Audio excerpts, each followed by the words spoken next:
aside from that specific law that I would target to try to get changed, I think it goes far beyond the Second Amendment when it comes to what's going on in today's society. You know, it goes far beyond the gun itself, more so as whose hands are the gun in, and the fact that, you know, we have people in positions of power who are spewing hatred and evil talk, and it just divides our country even more, and it sets up for this violence.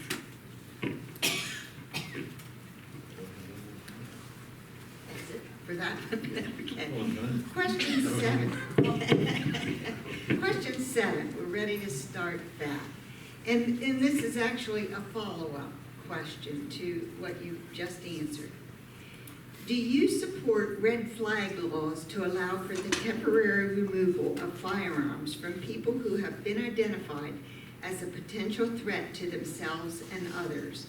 If so, why or why not? And we will begin that with Dr. Jen. As a physician, I absolutely support these ideas of being able to protect someone else from themselves and from others who can be potentially dangerous. Again, it has nothing to do with my Second Amendment right. If I am deemed able, then I can own a gun responsibly. If somebody has 3 DUIs, their driver's license is taken away. It shouldn't be any different with a weapon that can harm someone. When you have domestic violence as being one of the top reasons why someone is murdered by their spouse or their ex-partner, it's because laws like the red flag laws weren't into effect.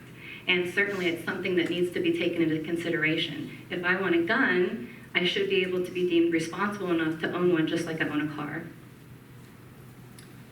Mr. Boyer, did you choose to do a rebuttal? This is good. But you want me to rebuttal it, I'll rebuttal it. That's right. I'm reading and writing and I got mixed up, okay? That's good. Quite all right. I join you in that. So, this law is going to take the guns away from a family member if they deem possibly mental unstable to maintain that weapon, possibly talking about suicide and that. I don't have a problem with that law, but I question how long is it going to take them to go to court to give what they need to take the gun away from the individual. Something could occur in that time frame. So I support it, but I think we've got to try to make sure that we stream that in some way that they can take the necessary steps quicker.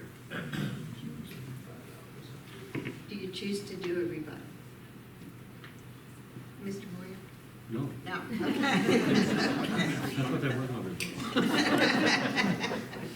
Okay. All right. Question number 8. How do you differentiate yourself from your 2 opponents? And we will begin the answer, Mr. Moyer. That's kind of difficult one to answer because the third individual is not here to address on his own behalf. For me, I'm in for this for the long haul. I'm here to serve the people, and I intend on doing it full time. This is not a part-time task or a part-time job. Will I run again if I get elected? Absolutely. Why wouldn't I? Some people have questioned my age. Do I look like I'm physically incapable of doing this job? I go to the gym regularly and work out, keep myself as healthy as possible. I maintain a job part-time. So if you're willing to vote for me, you're not going to be disappointed in the job that I do. Thank you. I certainly think that something that differentiates me between both of my opponents is my job as a physician. I have the opportunity, yes, I'm a Democrat. Yes, I have titles. We all have titles because we're forced to pick a side to be able to vote in a primary election. But the fact of the matter is, I took an oath as a physician to take care of patients regardless of political affiliation, whether they have a specific religion, sexual orientation. None of that matters as a physician, and none of that should matter as a representative. And I certainly think that several opportunities we've seen our opponent that's not here this evening tries to set himself aside as being able to have a specific view of one party, willing to represent one party in Harrisburg. And that's not what we need. We need unity. We do not need division. And it's certainly something that I think I can manage while still taking care of patients here. Mr. Moyer, do you choose to do a rebuttal? I respect Dr. Jen, a task that she has taken on to do her profession as well as the task in Harrisburg. She knows her limitations. She knows what she can do, and she knows she has to back off one or the other, and I respect that. I would never say that she can't do the job, and I need to do it because I'm going to be full-time at it. I've done a lot of services in this area, from being in the Lions Club to starting up a motorcycle club for Ride for Eyes. And I just got a stop sign, so I got to stop. Thank you. Okay, bye. Yes. Go ahead. I think, one thing to keep in mind, we've been spoiled in this area, and the fact that any representative that we've had in the last 30, 40 years has only been a representative. But the fact is, over half of the legislature, have second jobs outside of Harrisburg. So it has nothing to do with whether full-time, part-time. It doesn't make me any more special because I plan to still part-time practice medicine. The fact is, it's something that's very common. You look at leaders in this area and they do the same. She snuck that in on me. Okay, thank you.